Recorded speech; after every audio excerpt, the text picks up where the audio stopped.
This radio program is PG-13. Parents strongly caution some material may be inappropriate for children under the age of 13. The following program is sponsored by Michael W. Smith. The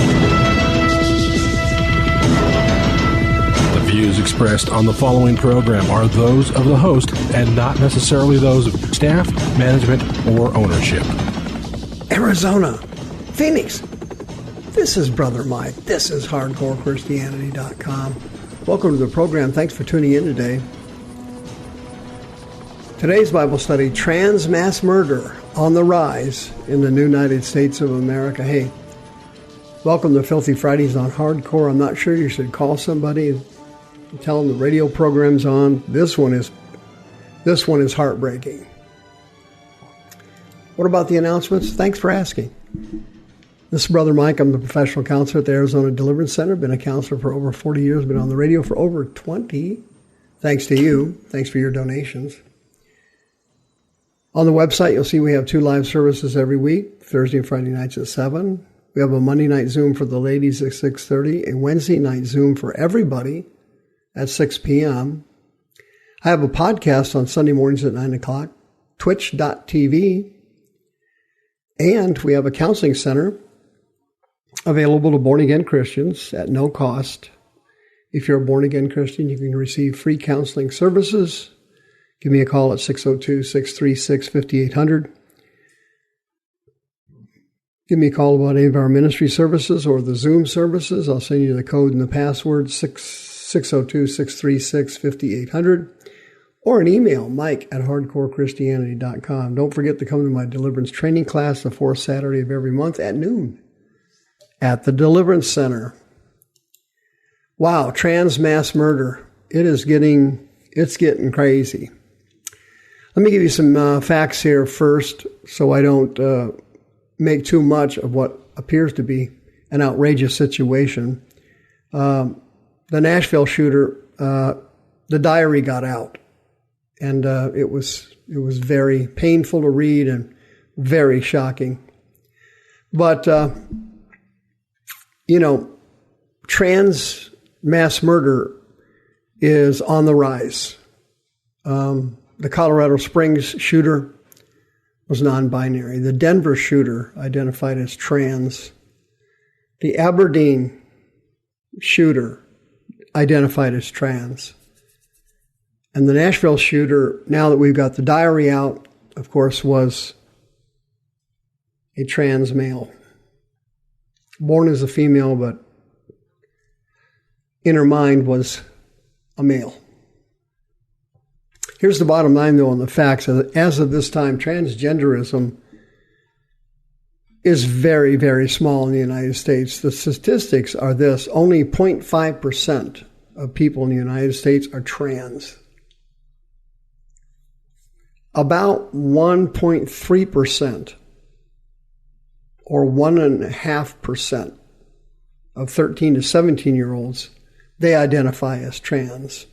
And the reason for that, of course, is social media. There's no such thing as an increase in transgenderism. It's not physical. It's not natural. It's not genetic. It's all related to social media, social programming, or social reprogramming would be a better term. But you remember what happened in Nashville, Tennessee. A Presbyterian school called Covenant School in March of last year was hit. A trans boy,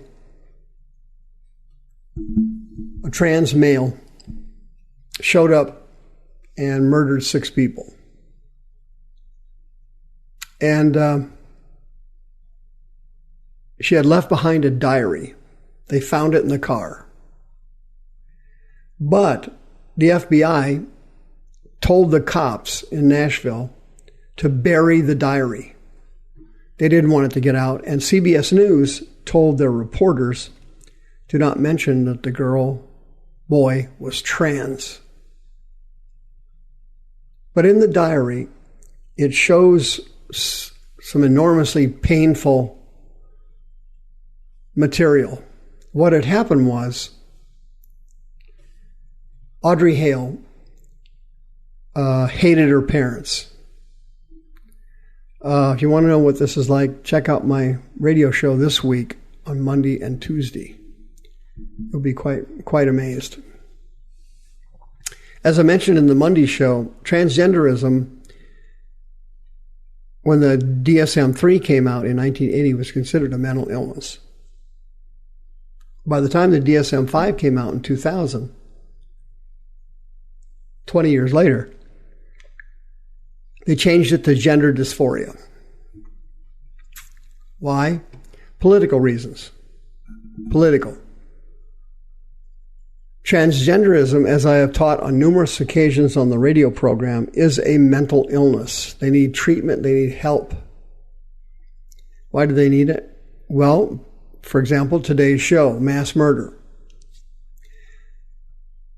This girl boy hated her parents because they were Christians, and they kept trying to push Christ on her.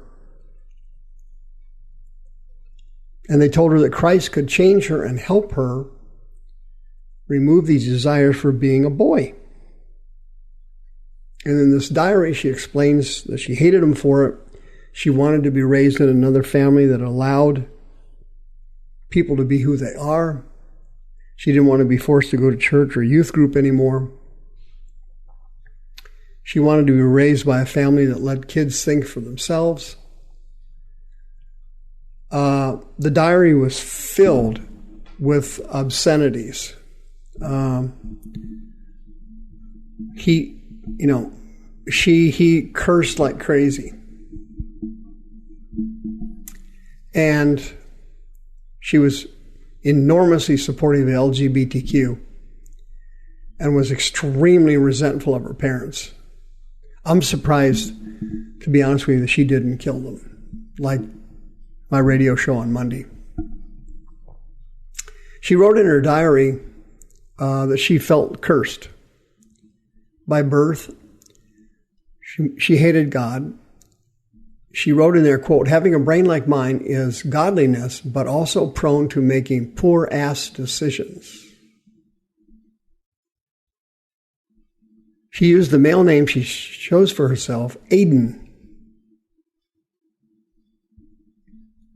And she mentioned in the diary the one time she was thinking of porn and doing plastic surgery on her stuffed animals by giving them penises. She viewed her stuffed boy doll, she called his name Tony, as the boy I am in another form. She detailed in specifics how she constructed for him a penis and got him together with her girl doll she named Ashley. She went into graphic detail how she orchestrated sex between these two dolls. She also made a comment in the diary, quote, "The people in this world adds more bullets to shoot violent thoughts into my head on full auto." In the diary, she had 4 images on her notebook pages of sexual material.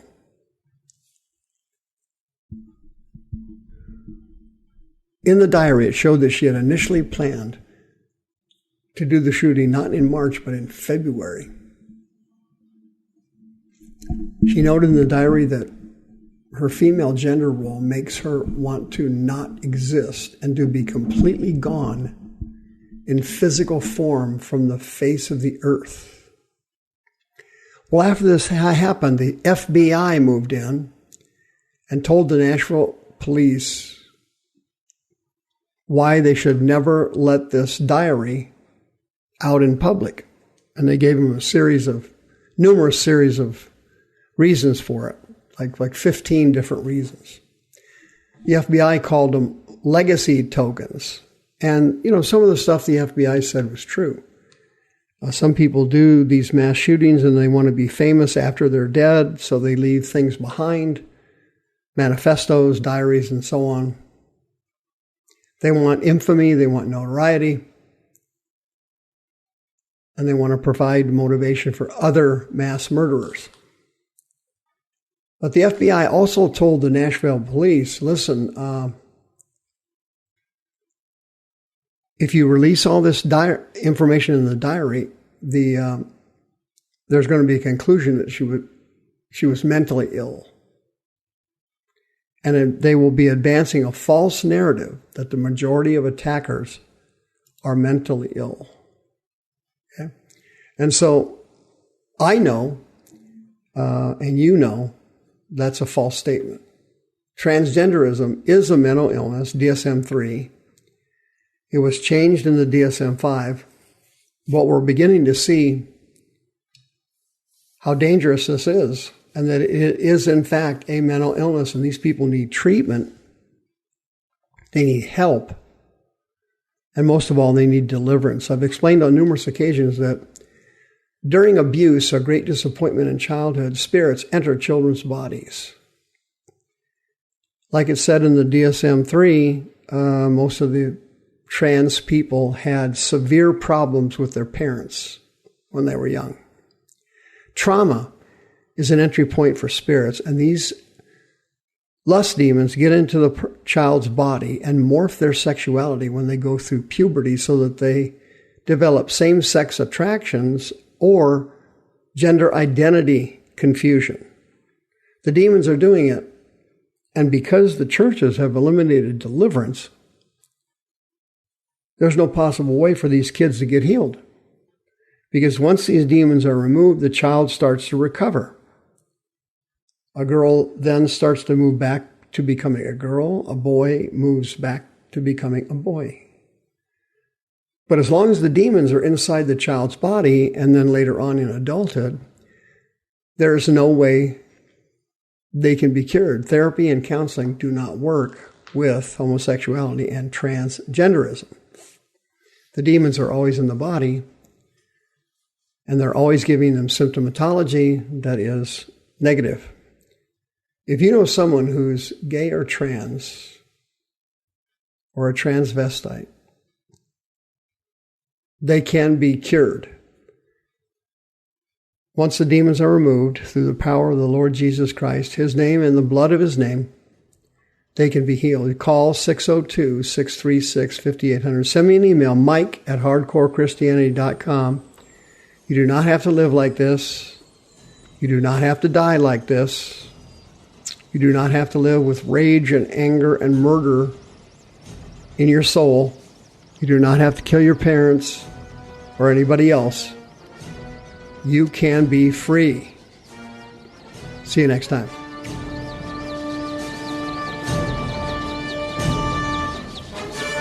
The views expressed on this program are those of the host and not necessarily those of staff, management, or ownership. This program was sponsored by Michael W. Smith.